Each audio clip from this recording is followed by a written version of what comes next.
ನಮಸ್ಕಾರ ಎಲ್ರಿಗೂ. ಹೇಗಿದ್ದೀರಿ ಎಲ್ರು? ನಾನು ಕಮಲಾಕ್ಷಿ, ಆಸ್ಟ್ರೋ ನ್ಯೂಮರಾಲಜಿಸ್ಟ್ ಹಾಗೂ money coach, spiritual healer, founder of golden roots.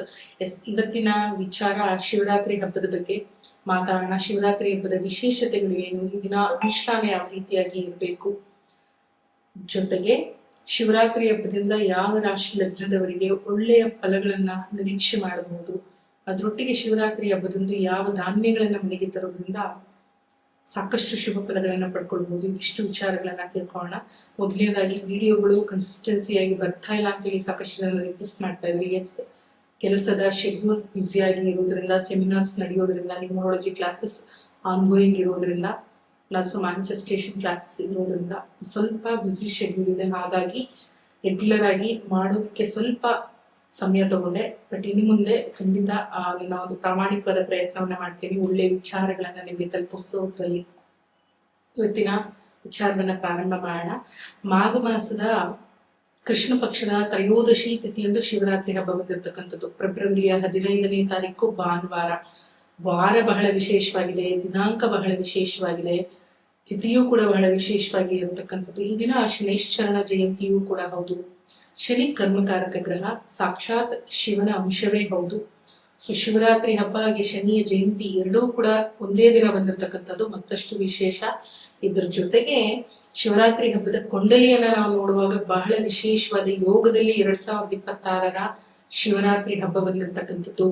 So ಈ ದಿನ ಮಾಡುವಂತ ಅನುಷ್ಠಾನ, ವ್ರತಾಚರಣೆ, ಸೊ ಶ್ರದ್ಧಾ ಭಕ್ತಿಗಳು ಎಲ್ಲದಕ್ಕೂ ಕೂಡ ಒಂದು ಉತ್ತಮವಾದ ಫಲ ಅನ್ನುವಂಥದ್ದು ಇರುತ್ತೆ. ಸೊ ಯಾವ ರೀತಿಯಾದ ಅನುಷ್ಠಾನ ಮಾಡ್ಬೇಕು ಅಂತಂದ್ರೆ, ಈ ದಿನ ಉಪವಾಸ ಮಾಡ್ಲೇಬೇಕಾ, ಜಾಗರಣೆ ಇರ್ಲೇಬೇಕಾ ಅಂತ ಒಂದಷ್ಟು ಜನ ಪ್ರಶ್ನೆ ಮಾಡ್ತಾರೆ. ಭಕ್ತಿ ಅನ್ನತಕ್ಕಂಥದ್ದು ನಿಮ್ಮ ನಿಮ್ಮ ವೈಯಕ್ತಿಕ ವಿಚಾರಗಳಿಗೆ ಪಟ್ಟಿರ್ತಕ್ಕಂಥದ್ದು. ಸೊ ಶ್ರದ್ಧಾ ಭಕ್ತಿಗಳಿಂದ ನೀವೊಂದು ಹೂವನ್ನ ಭಗವಂತನಿಗೆ ಸಮರ್ಪಣೆ ಮಾಡಿದ್ರು ಕೂಡ ಅಷ್ಟು ಸಾಕು. ಜಾಗರಣೆ ಅಂತಂದ್ರೆ ಹಿಂದೆ ಎಲ್ಲ ಶಿವನ ನಾಮ ಜಪಗಳನ್ನ ಹೇಳ್ತಾ ಇದ್ರು, ಶಿವನ ಸ್ತೋತ್ರಗಳನ್ನ ಪಠನೆ ಮಾಡ್ತಾ ಇದ್ರು, ಶಿವನ ಬಗ್ಗೆ ಹಾಡುಗಳನ್ನ ಹೇಳ್ತಾ ಇದ್ರು. ಇಡೀ ರಾತ್ರಿ ಪೂರ್ತಿ ಶಿವನ ಒಂದು ಜಪತಪಗಳಲ್ಲೇ ಅವರ ಒಂದು ಸಮಯವನ್ನ ಕಳೀತಾ ಇದ್ರು. ಬಟ್ ಇವತ್ತಿನ ಶಿವರಾತ್ರಿ ಯಾವ ರೀತಿಯಾಗಿದೆ, ಶಾಪಿಂಗ್ ಮಾಡುವಂಥದ್ದು, ರಾತ್ರಿ ಪೂರ್ತಿ ಅಡ್ಡಾಡುವಂಥದ್ದು, ಫಿಲಂಗಳನ್ನ ನೋಡುವಂಥದ್ದು, ಸಮಥಿಂಗ್ ಬೇರೆ ಬೇರೆ ಏನೇನೋ ಇರುತ್ತೆ. ಸೊ ಈ ರೀತಿ ಎಲ್ಲ ಸಮಯವನ್ನ ಕಳೆದು ಶಿವರಾತ್ರಿ ಆಚರಣೆ ಮಾಡಿದ್ವಿ ಅನ್ನುವಂತ ವಿಚಾರಗಳು ಸದ್ಯದಲ್ಲಿ ನಡೀತಾ ಇದೆ. ಇಲ್ಲ ಮೇಡಮ್, ನಾವು ಬಹಳ ಶ್ರದ್ಧಾಭಕ್ತಿಗಳಿಂದ ಮಾಡ್ಬೋದಾ? ಖಂಡಿತ ಮಾಡಿ, ಅದು ನಿಮ್ಮ ವೈಯಕ್ತಿಕ ವಿಚಾರ. ಮಾಡಲೇಬೇಕು ಅನ್ನುವಂತ ಉಲ್ಲೇಖಗಳು ಇಲ್ಲ.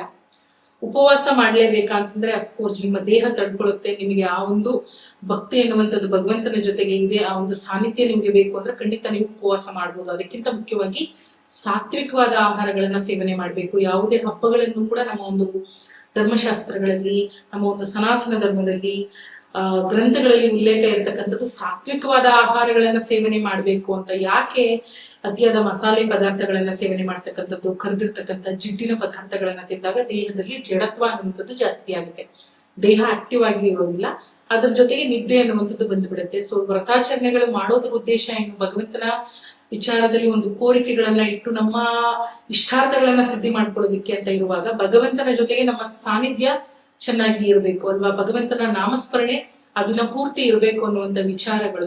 ಸೊ ಹಾಗಾಗಿ ಸಾತ್ವಿಕವಾದ ಆಹಾರಗಳನ್ನ ಸೇವನೆ ಮಾಡಿ, ಫಲಹಾರ, ಉಪಹಾರಗಳನ್ನ, ಹಣ್ಣುಗಳನ್ನ, ಜ್ಯೂಸ್ಗಳನ್ನ ನೀವು ತಗೊಳ್ಬಹುದು. ಬಟ್ ಎಲ್ಲವೂ ಕೂಡ ನಿಮ್ಮ ದೇಹಕ್ಕೆ ಯಾವ ರೀತಿಯಾಗಿ ಸರಿ ಇದೆ ಅನ್ನುವಂತ ವಿಚಾರವನ್ನ ನೋಡಿ ತಗೊಳ್ಳಿ. ಇದೇ ತಿನ್ಬೇಕು ಅದೇ ತಿನ್ಬೇಕು ಅನ್ನುವಂಥದ್ದಿಲ್ಲ. ಸಾತ್ವಿಕವಾದ ಆಹಾರ ಅನ್ನುವಾಗ ಮಸಾಲೆ ಪದಾರ್ಥಗಳನ್ನ ಸ್ವಲ್ಪ ಅವಾಯ್ಡ್ ಮಾಡುವಂಥದ್ದು, ಖಾರದ ಪದಾರ್ಥಗಳನ್ನ ಹೆಚ್ಚಿನದಾಗಿ ಸೇವನೆ ಮಾಡದೇ ಇರ್ತಕ್ಕಂಥದ್ದು, ವಿಚಾರಗಳು ನಿಮಗೆ ಗೊತ್ತೇ ಇಲ್ಲ. ಸೊ ಎಲ್ಲಾದ್ರ ಬಗ್ಗೆ ವಿಚಾರ ನಾವು ತರ್ಕ ಮಾಡ್ತಾ ಹೋದ್ರೆ, ಚರ್ಚೆಗೆ ಅಂತಂದ್ರೆ ಬಹಳ ದೊಡ್ಡ ಟಾಪಿಕ್ ಆಗುತ್ತೆ. ಹಾಗಾಗಿ ಹಣ್ಣು, ಹಾಲು, ಮತ್ತೆ ಮನೆಯಲ್ಲಿ ಮಾಡ್ತಕ್ಕಂಥ ಸಿಂಪಲ್ ಆದ ಎಲ್ಲಾ ಆಹಾರಗಳನ್ನ ಸೇವನೆ ಮಾಡ್ಬೋದು. ಉಪವಾಸವಿದ್ದು ಮಾಡ್ತೀವಿ ಎನ್ನುವಂಥದ್ದು ನಿಮ್ಮ ಹೆಚ್ಚಿನ ಭಕ್ತಿಯನ್ನ ತೋರಿಸುತ್ತೆ. ಖಂಡಿತವಾಗಿ ಧಾರಾಳವಾಗಿ ಮಾಡ್ಬೋದು, ಮಾಡಿ. ಮನೆಯಲ್ಲಿ ಪುಟ್ಟದಾದ ಶಿವಲಿಂಗಗಳು ಇದ್ರೆ, ಪಾದರಸದ ಸ್ಫಟಿಕದ ಶಿವಲಿಂಗಗಳು, ಕಲ್ಲಿನ ಶಿವಲಿಂಗಗಳನ್ನ ಇಟ್ಕೊಂಡಿರ್ತಾರೆ, ಎಮರಾಲ್ಡ್ ನ ಒಂದು ಶಿವಲಿಂಗಗಳನ್ನ ಇಟ್ಕೊಂಡಿರ್ತಾರೆ. ಸೊ ದಟ್ ಬಹಳ ವಿಶೇಷವಾದ ಫಲಗಳು. ಸೊ ನಿಮ್ಮ ಕೈಯಾರ ಅಭಿಷೇಕಗಳನ್ನ ಮಾಡಿ, ಫಲಪಂಚಾಮೃತದ ಅಭಿಷೇಕ ಮಾಡ್ಬೋದು, ರುದ್ರಾಭಿಷೇಕಗಳನ್ನ ಮಾಡ್ಬೋದು. ಮಂತ್ರ ಹೇಳ್ಕೊಳ್ಳೋದಕ್ ಬರೋದಿಲ್ಲ, ಅಭಿಷೇಕ ಮಾಡೋದಕ್ ಬರೋದಿಲ್ಲ ಅಂತಂದ್ರೆ ಒಂದು ಲೋಟ ನೀರನ್ನೇ ನೀವು ಸಂಕಲ್ಪ ಮಾಡಿ ಸಮರ್ಪಣೆ ಮಾಡ್ಬೋದು. ಅದು ಕೂಡ ಭಕ್ತಿ. ಅದಕ್ಕೆ ದೊಡ್ಡವರು ಹೇಳ್ಬಿಟ್ರು ಯದ್ಭಾವಂ ತದ್ಭವತಿ ಅಂತ. ನೀವು ಯಾವ ರೀತಿ ಭಗವಂತನನ್ನ ಮನಸ್ಸಿನಲ್ಲಿ ನೆನಪು ಮಾಡ್ಕೊಳ್ತೀರಿ ಅದೇ ರೀತಿ ಇರೋದಕ್ಕೆ ಸಾಧ್ಯ. ಸೊ ಅದೇ ರೀತಿಯ ಸಮರ್ಪಣೆಗಳು ಕೂಡ ಸಾಧ್ಯವಾಗುವಂಥದ್ದು. ಸೊ ಹಾಗೆ ಮಾಡಿ ನೈವೇದ್ಯಕ್ಕಾಗಿ ಯಥಾಶಕ್ತಿ ಒಂದು ಲೋಟ ಹಾಲನ್ನ ಇಡ್ಬೋದು, ಒಂದು ಲೋಟ ನೀರನ್ನ ಇಡ್ಬೋದು, ಎಳನೀರಿನ ಅಭಿಷೇಕಗಳನ್ನ ನೀವು ಮಾಡ್ಬೋದು. ಖಂಡಿತವಾಗಿಯೂ ಮಾಡಿ. ಸೊ ಮನೆಯಲ್ಲಿ ಸಾತ್ವಿಕವಾದ ಆಹಾರವನ್ನ ಮಾಡಿ ಮನೆ ಮಂದಿ ಅದನ್ನ ಸೇವನೆ ಮಾಡಿ. ಸೊ ಇದಿಷ್ಟು ವಿಚಾರಗಳು ಬಹಳ ಸಿಂಪಲ್. ಒಂದು ಮಂತ್ರ ಇರುತ್ತೆ, ಆ ಮಂತ್ರವನ್ನ ಹೇಳ್ತೀನಿ, ಸಾಧ್ಯವಾದ್ರೆ ಬರ್ಕೊಡಿ. ಡಿಸ್ಕ್ರಿಪ್ಷನ್ ಅಲ್ಲಿ ಕೂಡ ನಾನು ಮೆನ್ಷನ್ ಮಾಡ್ತೀನಿ. ಓಂ ತತ್ಪುರುಷಾಯ ವಿದ್ಮಹೆ ಮಹಾದೇವಾಯ ಧೀಮಹಿ ತನ್ನೋ ರುದ್ರ ಪ್ರಚೋದಯಾತ್. ಈ ಒಂದು ಮಂತ್ರವನ್ನ 108 ಬಾರಿ ಹೇಳುವಂಥದ್ದು. ಓಂ ತತ್ಪುರುಷಾಯ ವಿದ್ಮಹೆ ಮಹಾದೇವಾಯ ಧೀಮಹಿ ತನ್ನೋ ರುದ್ರ ಪ್ರಚೋದಯಾತ್. ಈ ಒಂದು ಮಂತ್ರವನ್ನ 108 ಬಾರಿ ಹೇಳ್ಕೊಳ್ಳುವಂಥದ್ದು. ಸೊ ಸ್ಫಟಿಕ ಮಾಲ ಇದ್ರೆ ಅದರಲ್ಲಿ ಮಾಡಿ, ಜಪಮಾಲ ಇದ್ರೆ ಅದರಲ್ಲಿ ಮಾಡಿ. ಬಹಳ ವಿಶೇಷ ಈ ದಿನದ ಅನುಷ್ಠಾನಗಳು. ನೀವು ಏನ್ ಮಾಡ್ತೀರಿ, ಏನು ಬೇಡ್ತೀರಿ, ಏನ್ ಕೋರ್ತೀರಿ, ಭಗವಂತನಿಗೆ ಎಷ್ಟು ಶರಣಾಗತಿಯನ್ನ ಅರ್ಪಣೆ ಮಾಡ್ಕೊಳ್ತೀರಿ ಅಷ್ಟು ಬದುಕಿನಲ್ಲಿ ವಿಶೇಷವಾದ ಫಲಗಳು. ಕಾರಣ ಏನು ಅಂತಂದ್ರೆ, ನಾವು ಕುಂಡಲಿಯನ್ನ ರಚನೆ ಮಾಡಿದಾಗ ಈ ತಿಥಿ ಪ್ರಾರಂಭವಾಗುವಂತ ಸಮಯಕ್ಕೆ ವಿಶೇಷವಾದ ಒಂದು ಯೋಗ ಅನ್ನುವಂಥದ್ದು ಏರ್ಪಾಡಾಗಿರುತ್ತೆ. ಬಹಳ ಶಕ್ತಿಶಾಲಿಯಾದಂತ ಯೋಗ. ಯಾವ ವಿಚಾರಗಳನ್ನ ಬೇಡ್ತೀವಿ, ನಮ್ಮ ಸಂಕಲ್ಪ ಎಷ್ಟು ಗಟ್ಟಿಯಾಗಿರುತ್ತೆ, ವಿಚಾರಗಳು ಸಿದ್ಧಿಯಾಗುವಂಥದ್ದಾಗತ್ತೆ. ಜೊತೆಗೆ ಪೂಜಾ ಸಮಯ ಅನ್ನುವಂಥದ್ದು ಸಂಜೆ ಆದ್ರೂ ಮಾಡ್ಬೋದು, ಬೆಳಿಗ್ಗೆ ಆದ್ರೂ ಮಾಡ್ಬೋದು. ಎನಿ ಟೈಮ್ ಹಬ್ಬದ ದಿನ ಹಬ್ಬದ ಆಚರಣೆಯಲ್ಲಿ ಇರಿ, ಭಗವಂತನ ನಾಮಸ್ಮರಣೆಯಲ್ಲಿ ಇರಿ, ಭಗವಂತನನ್ನ ನೆನಪು ಮಾಡ್ಕೊಳ್ತಾ ಇರಿ. ಸಾಧ್ಯವಾದಷ್ಟು ದಾನ ಧರ್ಮಗಳನ್ನ ಮಾಡಿ, ನಿಮಗೆ ಯಥಾಶಕ್ತಿ ಎಷ್ಟಾಗುತ್ತೆ ಅಷ್ಟು ಪೂಜಾ ಕಾರ್ಯಕ್ರಮಗಳಲ್ಲಿ ಪಾಲ್ಗೊಳ್ಳಿ.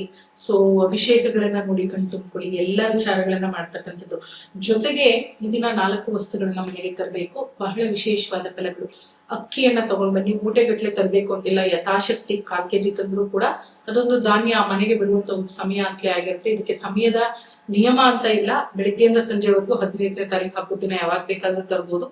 ಅಕ್ಕಿ ಯಥಾಶಕ್ತಿ ತಗೊಂಡ್ ಬನ್ನಿ. ಸೊ ಇದರಿಂದ ಕುಟುಂಬದಲ್ಲಿ ಒಂದು ನೆಮ್ಮದಿಯಾದ ವಾತಾವರಣ, ಸೊ ಆರ್ಥಿಕ ಅಭಿವೃದ್ಧಿಗಳು ಅಂತ ಹೇಳ್ತೀವಿ, ಕುಟುಂಬ ಸೌಖ್ಯ ಅಂತ ಹೇಳ್ತೀವಿ, ಆ ವಿಚಾರಗಳು ಬಹಳ ನೆಮ್ಮದಿಯಾದ ವಾತಾವರಣ ಸಿಗುತ್ತೆ.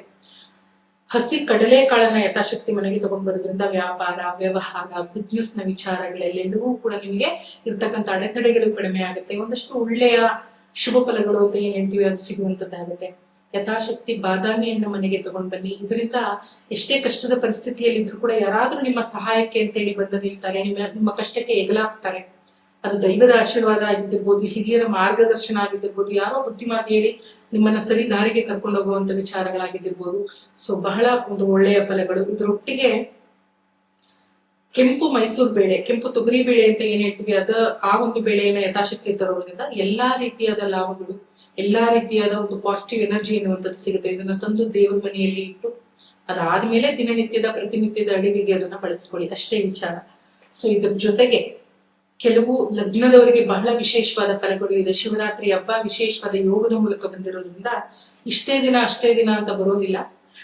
ಒಂದು ತಿಂಗಳು 15 ದಿನ ಅಥವಾ ನಿಮ್ಮಲ್ಲಿ ಏನಾದ್ರೂ ಒಂದು ಹೊಸ ಬದಲಾವಣೆಗಳು ಆಗ್ಬೇಕು ಅಂತಿದ್ರೆ, ಸಾರಿ, ನಿಮ್ಗೆ ಹೊಸ ಧೈರ್ಯ ಬರ್ಬೇಕು ಅಂತ ಇದ್ರೆ, ನೀವೇನನ್ನೋ ಮಾಡ್ಬೇಕು ಅಂತ ಬಹಳ ಒದ್ದಾಡ್ತಾ ಇದ್ರೆ, ಖಂಡಿತ ಈ ಒಂದು ಸಮಯ ಹೆಲ್ಪ್ ಆಗತ್ತೆ. ಶಿವನ ಅನುಷ್ಠಾನ ಜೊತೆಗೆ ಈಗ ನಾನು ಹೇಳುವಂತ ಮಂತ್ರದ ಒಂದು ಪಠನೆ ಇವೆಲ್ಲವನ್ನ ಮಾಡ್ಕೊಳ್ಳಿ.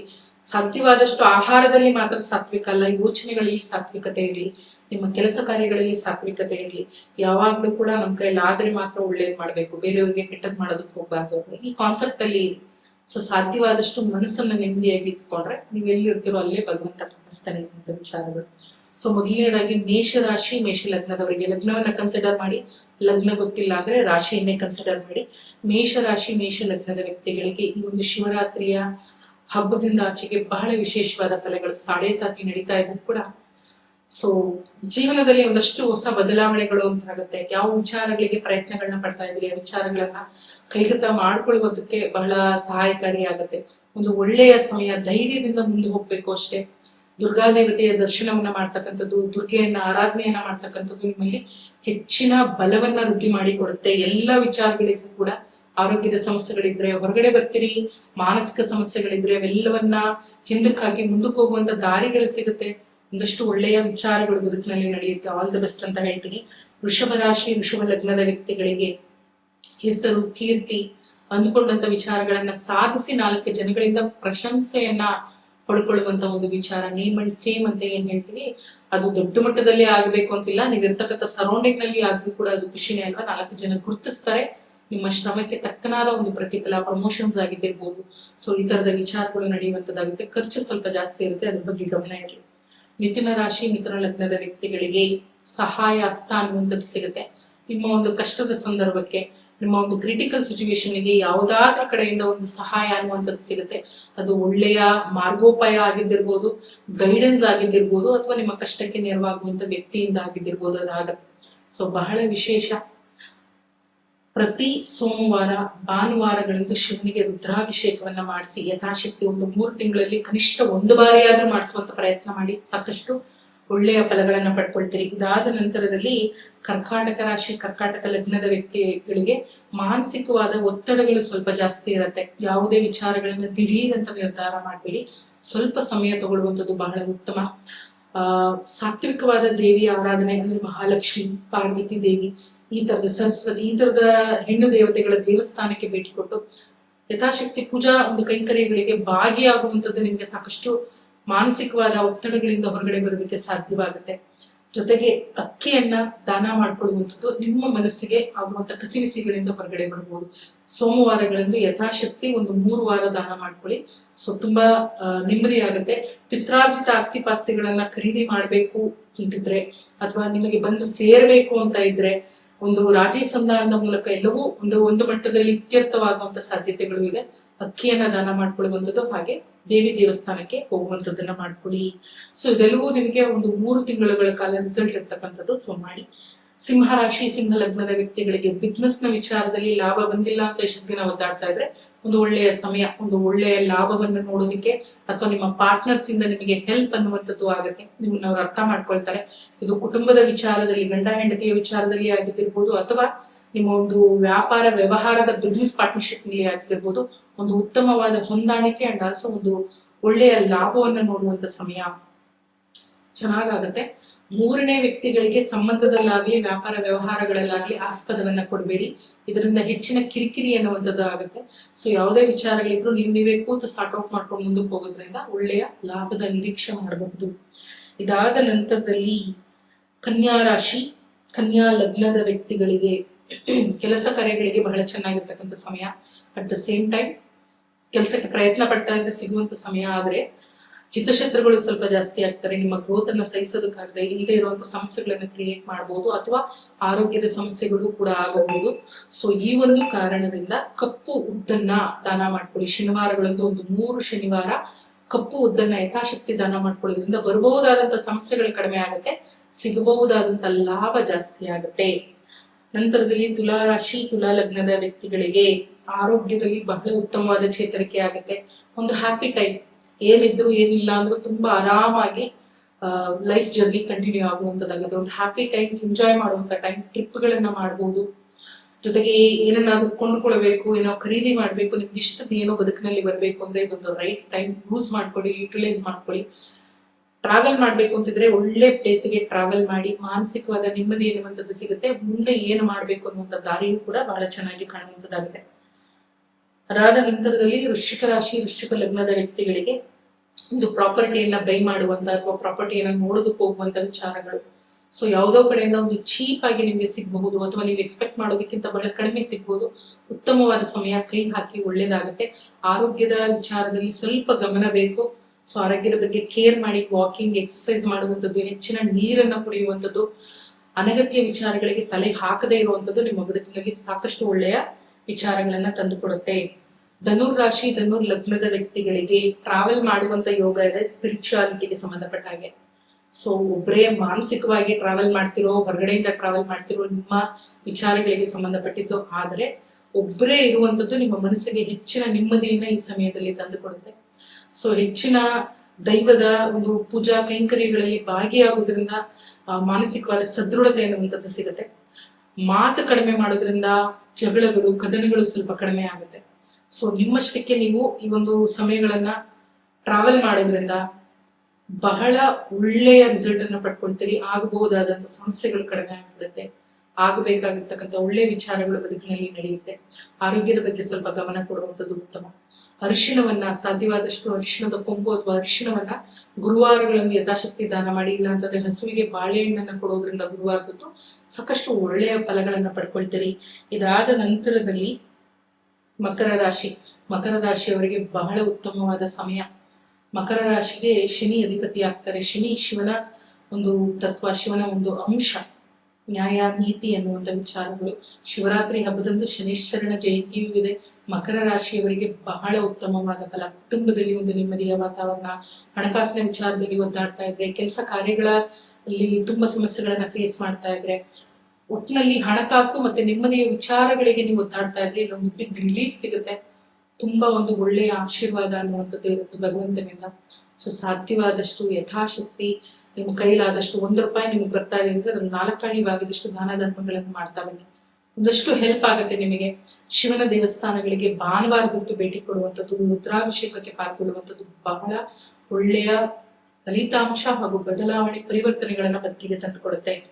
ಕುಂಭರಾಶಿ, ಕುಂಭ ಲಗ್ನದ ವ್ಯಕ್ತಿಗಳಿಗೆ ನಿಮ್ಮ ರಾಶಿಯಲ್ಲೇ ಒಂದಷ್ಟು ಗ್ರಹಗಳು ಸ್ಥಿತ ಇರುವಂತದ್ದು. ಈ ಗ್ರಹಗಳ ಗೋಚಾರ ಫಲವೇ ಈ ಒಂದು ಫಲಗಳನ್ನ ಹೇಳ್ತಾ ಇರ್ತಕ್ಕಂಥದ್ದು. ಗುರುವಾರಗಳಂದು ಸಾಧ್ಯವಾದಷ್ಟು ಹಿರಿಯರಿಗೆ ಸಿಹಿಯನ್ನು ಕೊಟ್ಟು ಅವರ ಆಶೀರ್ವಾದವನ್ನ ಪಡ್ಕೊಳ್ಳುವಂಥದ್ದು ಒಳ್ಳೆಯ ಬದಲಾವಣೆಗಳನ್ನ ತಂದುಕೊಡುತ್ತೆ. ಆಗಬೇಕಾಗಿರ್ತಕ್ಕಂಥ ಸಮಸ್ಯೆಗಳಿಂದ ನಿಮ್ಮನ್ನ ಪಾರು ಮಾಡುತ್ತೆ. ಹಾಗೆ ಮುಂದೆ ಆಗಬಹುದಾದಂತ ಶುಭ ಫಲಗಳಿಗೆ ಹೆಚ್ಚಿನ ಶುಭ ಫಲಗಳನ್ನ ತಂದುಕೊಡುವಂತದ್ದಾಗುತ್ತೆ. ಎಲ್ಲ ವಿಚಾರಗಳಲ್ಲೂ ಮಾನಸಿಕವಾದ ನೆಮ್ಮದಿ, ಆತ್ಮಸ್ಥೈರ್ಯ ಅನ್ನುವಂಥದ್ದು ಹೆಚ್ಚಾಗಬೇಕಾಗಿದೆ. ಸೊ ಹಾಗಾಗಿ ಗುರುವಾರಗಳಂದು ಹಿರಿಯರಿಗೆ ಸಿಹಿಯನ್ನು ಕೊಟ್ಟು ಆಶೀರ್ವಾದವನ್ನು ಪಡಿತಕ್ಕಂಥದ್ದು, ಹಸುವಿಗೆ ಕಡಲೆಕಾಳು ಅಕ್ಕಿ ನೆನೆಸಿರ್ತಕ್ಕಂಥ ಅಕ್ಕಿ ಕಡಲೆಕಾಳುಗಳನ್ನ ತಿನ್ನಿಸಿ ಆಶೀರ್ವಾದವನ್ನು ಪಡಿತಕ್ಕಂಥದ್ದು ಬಹಳ ಉತ್ತಮವಾದ ಫಲಗಳನ್ನ ಕೊಡುತ್ತೆ. ಸಿಂಪಲ್ ರೆಮಿಡಿ ಖಂಡಿತವಾಗಿಯೂ ಮಾಡ್ಬೋದು. ಮನಸ್ಸಿಟ್ಟು ಮಾಡಿ ಸಾಕಷ್ಟು ಒಳ್ಳೆಯ ಬದಲಾವಣೆಗಳು ಆಗುತ್ತೆ. ಸಾಧ್ಯವಾದ ಸಮುದ್ರ ಸ್ನಾನಗಳನ್ನ ಮಾಡಿ. 17ನೇ ತಾರೀಕು ಸೋಲಾರ್ ಎಕ್ಲಿಪ್ಸ್ ಇರ್ತಕ್ಕಂಥದ್ದು. ಸೊ ದಟ್ ಅಮಾವಾಸ್ಯೆಯ ಹಿಂದೆ ಮುಂದೆಯೇ ನಮ್ಗೆ ಶಿವರಾತ್ರಿ ಇರತಕ್ಕಂಥದ್ದು. ಮಾನಸಿಕವಾಗಿ ಬಹಳ ಬಳಲ್ತಾ ಇದ್ದೀರಿ ಅಂತಂದ್ರೆ ಹಬ್ಬವೆಲ್ಲ ಕಳ್ಕೊಂಡ ನಂತರ ಅಥವಾ ಹಬ್ಬದ ದಿನವೇ ಸಮುದ್ರ ಸ್ನಾನವಾದ್ರೆ ಮಾಡಿ ಬಹಳಷ್ಟು ಒಳ್ಳೆಯ ಫಲಗಳನ್ನ ಪಡ್ಕೊಳ್ತೀರಿ. ಸಾಕಷ್ಟು ಸಮಸ್ಯೆಗಳಿಂದ ಹೊರಗಡೆ ಬರ್ತೀರಿ. ಕಡೆಯದಾಗಿ ಮೀನರಾಶಿ, ಮೀನ ಲಗ್ನದ ವ್ಯಕ್ತಿಗಳಿಗೆ ಟ್ರಾವೆಲ್ ಮಾಡುವಂತ ವಿಚಾರಗಳು ಇದೆ. ನಿದ್ದೆ ಎನ್ನುವಂಥದ್ದು ಜಾಸ್ತಿ ಆಗುವಂತದ್ದಾಗುತ್ತೆ. ಸೋಂಬೇರಿತನ, ಲೇಸಿನೆಸ್ ಕೂಡ ಸ್ವಲ್ಪ ಜಾಸ್ತಿ ಆಗುವಂತದ್ದಾಗುತ್ತೆ. ಸಾಧ್ಯವಾದಷ್ಟು ಖರ್ಚುಗಳನ್ನ ಕಡಿಮೆ ಮಾಡ್ಕೊಳ್ಳಿ. ಯಾವುದಕ್ಕೆ ಬಳಸಬೇಕು, ಯಾವುದಕ್ಕೆ ಬಳಸಬಾರ್ದು ಅನ್ನುವಂತ ಅಂದಾಜು, ಪರಿಕಲ್ಪನೆಗಳು ನಿಮ್ಮಲ್ಲಿ ಜಾಗೃತವಾಗಿ ಇರಬೇಕು. ಆಗ ಮಾತ್ರವೇ ನೆಮ್ಮದಿಯಾಗಿ ನೀವೇನಾದ್ರೂ ಮಾಡೋದಕ್ಕೆ, ಮುಂದೆ ಹೋಗೋದಕ್ಕೆ ಸಾಧ್ಯವಾಗುತ್ತೆ. ಇಲ್ಲ ಅಂತಂದ್ರೆ ಹೆಚ್ಚಿನ ಖರ್ಚುಗಳು ನಿಮ್ಮನ್ನ ಬಾಧೆಗೆ ಒಳ ಮಾಡುವಂತ ವಿಚಾರಗಳು ಅಂತ ಹೇಳ್ತೀವಿ ನಾವು. ಸೊ ಚಿಂತೆ ಇಲ್ಲಿದ್ದವರಿಗೆ ಸಂತೆಯಲ್ಲೂ ನಿದ್ದೆ ಅಂತ ಹೇಳ್ತಾರೆ. ಹಾಗೆ ಕೆಲವು ಎಷ್ಟೇ ಸಮಸ್ಯೆಗಳಿದ್ರು ಕೂಡ ಕಣ್ಣು ತುಂಬಾ ನಿದ್ದೆ ಮಾಡುವಂತ ಒಂದು ಯೋಗ ಭಾಗ್ಯವನ್ನ ಕೆಲವು ಸಮಯದಲ್ಲಿ ನಾವು ಪಡ್ಕೊಂಡ್ ಬಿಡ್ತೀವಿ. ಸೊ ಆ ತರದ ಒಂದು ಸಮಯ ಇದು. ಮನುಷ್ಯನಿಗೆ ನಿದ್ದೆ ಎನ್ನುವಂಥದ್ದು ಬಹಳ ಮುಖ್ಯ. ಎಷ್ಟು ನೆಮ್ಮದಿಯಾಗಿ ನಿದ್ದೆ ಮಾಡ್ತೀವಿ, ಮನಸ್ಸು ಅಷ್ಟು ಫ್ರೆಶ್ ಆಗಿ ಇರುತ್ತೆ. ಒಳ್ಳೆ ಒಳ್ಳೆ ಯೋಚನೆಗಳು ಬರೋದಕ್ಕೆ ಸಾಧ್ಯವಾಗುತ್ತೆ. ಒಳ್ಳೆ ಆಹಾರ ಮಾಡಿ, ಸಾತ್ವಿಕವಾದ ಆರೋಗ್ಯಕರವಾದ ಆಹಾರದ ಕಡೆಗೆ ಗಮನ ಕೊಡಿ. ಕಣ್ತುಂಬ ನಿದ್ದೆ ಮಾಡಿ. ಈ ಒಂದು ಸಮಯ ನಿಮಗೆ ಮುಂದೆ ಏನು ಮಾಡಬೇಕು ಅನ್ನುವಂಥ ವಿಚಾರಗಳಿಗೆ ಜಾಗೃತಿಯನ್ನ ಕೊಡುತ್ತೆ. ಅಂಡ್ ಆಲ್ಸೋ ಯಾವುದೇ ಸಮಸ್ಯೆಗಳು ಬಾರದೇ ಇರೋ ರೀತಿಯಲ್ಲಿ ಒಳ್ಳೆ ಪ್ಲಾನಿಂಗ್ ಅನ್ನು ಕೊಡುವಂತ ಒಂದು ಸಮಯವಾಗುತ್ತೆ. ಖರ್ಚಿನ ಬಗ್ಗೆ ಮಾತ್ರ ಗಮನ ಕೊಡಬೇಕು. ಹಾಗೆ ಗಾಡಿಯಲ್ಲಿ ಟ್ರಾವೆಲ್ ಮಾಡುವಾಗ ಸ್ವಲ್ಪ ಗಮನ ಇಟ್ಟು ಗಾಡಿಯನ್ನ ಟ್ರಾವೆಲ್ ಮಾಡುವಂಥದ್ದು ಕೂಡ ಉತ್ತಮ.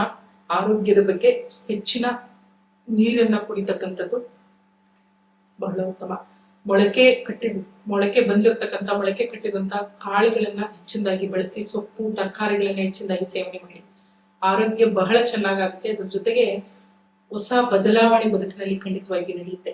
ಇದಿಷ್ಟು ಮಾಹಿತಿ ತಮ್ಮೆಲ್ಲರಿಗೂ ಇಷ್ಟವಾಗಿರುತ್ತೆ ಅಂತ ಹೇಳಿ ಭಾವಿಸ್ತೀನಿ. ಸರ್ವೇ ಜನ ಸುಖಿನೋ ಭವಂತು, ಸಕಲ ಸನ್ಮಂಗಳಾಗಿ ಭವಂತು. ನಮಸ್ಕಾರ. ಕೃಷ್ಣಾರ್ಪಣೆ.